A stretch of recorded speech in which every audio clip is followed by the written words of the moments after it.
Hi boys and girls, I hope you're having a good Wednesday at home.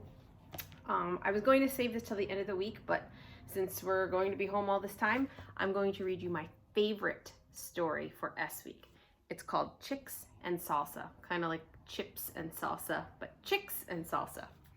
The author is Aaron Reynolds and the illustrator is Paulette Bogan. See, this is my favorite book. It's been read so many times it's falling apart. It's a really funny book. There were grumblings in the hen house of Nuthatcher Farm. The chickens were tired of chicken feed. The rooster took it upon himself to solve this problem. Mrs. Nuthatcher, the farmer's wife, had started watching cooking shows in the afternoons. The rooster was perched on a fence post outside the farmhouse window when he discovered the solution to his problems. Salsa! Led by the rooster, the chickens crept into the garden where they took tomatoes and uprooted onions. That night, the chickens ate chips and salsa, though nobody was quite certain where the chicken got the chips. The tasty tang of tomatoes and onions hung over the barnyard, and the rooster said, "Olé!" Very soon there were mumblings at the duck pond of Nuthatcher Farm. Inspired by the chickens, the ducks decided they were tired of fish. With the rooster's encouragement, the ducks dipped into the garden where they selected cilantro and gathered garlic. That night, the ducks ate guacamole, though nobody was quite certain where the ducks got the avocados. The spicy scent of garlic and cilantro hung over the barnyard, and the ducks said, "Olé!" The next morning, there were rumblings in the pig pen of Nuthatcher Farm. Each animal's getting angry. Overwhelmed by the enticing aromas, the pigs decided they were tired of slop. While the rooster distracted Farmer Nuthatcher, the pigs plodded into the garden where they borrowed beans and chopped chiles. That night, the pigs ate nachos, though nobody was quite certain where the pigs got the nacho cheese sauce.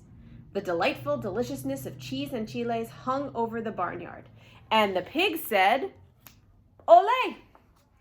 As everyone knows, when a passion for southwestern cuisine takes hold of farm animals and so many sumptuous, spicy, savory scents collide in the barnyard air, it can only lead to one thing. A fiesta! Fiesta is a big party.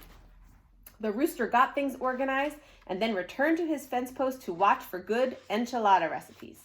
The horses decorated the barn. The bull practiced his Mexican hat dance, though nobody was quite certain where the bull got a sombrero. And the chickens, ducks, and pigs snuck into the garden. But all of their spicy southwestern supplies were gone. The scallions had been stolen. The peppers had been pilfered. The limes had been lifted. But there were slurpings in the kitchen of Nuthatcher Farm. Stirred by all of those succulent smells in the barnyard, Mrs. Nuthatcher had decided to make tamales for the county fair.